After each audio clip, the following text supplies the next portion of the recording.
Hey, welcome back, and in this video we're looking at example 4 in our notes for synthetic division of polynomials. And in example 4 we're asked to complete the division problem given part of the work for synthetic division. Okay, so if you recall, to find the answer at the bottom, we add the values in the column above it.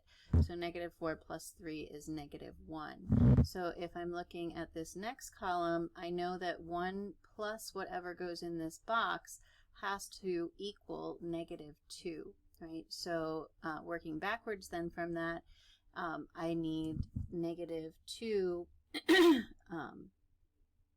to be a result of 1 plus -3, right? And that's how I can get -2 by adding those values.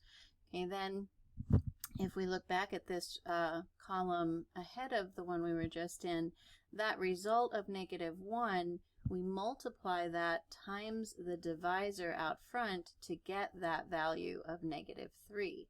So -1 times 3 then would be -3, and so now I know my divisor is 3, right? And this value right here in that column that I started with, that 3, is the product of the divisor and this value that I'm missing in the first column. So what times 3 is 3? That would be a +1. And the +1 comes from dropping down from the very first place value in my dividend. And that leaves us then with the last column to figure out, and we would take this -2 from the quotient, multiply that times the divisor of 3, so -2 times 3 is -6. And then the last blank, I need to add that column. So I need a value that when I add -6, I end up with 0. And that would mean my last blank there is a +6.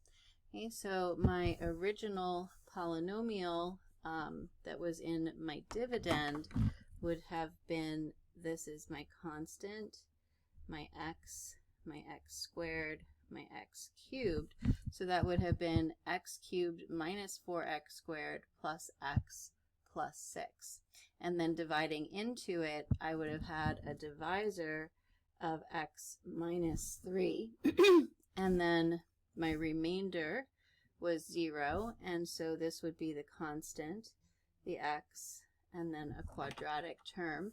So when I divide x cubed minus 4x squared plus x plus 6 by x minus 3, I get x squared minus x minus 2 as the result.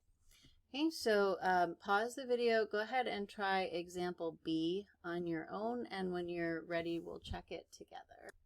Okay, so welcome back. In example B, we know that we always bring down that first coefficient, so this would be a 2.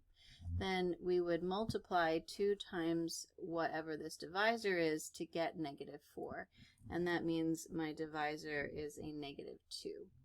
Okay, then I would take this -3 and multiply it times the divisor -2 to get +6. And then what goes above that 6, so that when I add those together, I end up with a +5, and that would be a -1. Then I would take this 5 times the divisor, so 5 times -2 is -10, and then I would add 10 plus -10 is a remainder of 0. So this 0 would be my remainder. Then in my quotient, I would have a constant, then my x squared. So 2x squared minus 3x plus 5 is the quotient. The divisor, that -2 came from a factor of x plus 2. And then if I wanted to know the dividend, the original polynomial that I was dividing by the binomial x plus 2, this 10 would be my constant, followed by my x, then my x squared, and my x cubed. So 2x cubed plus x squared minus x plus 10 would have been the original polynomial.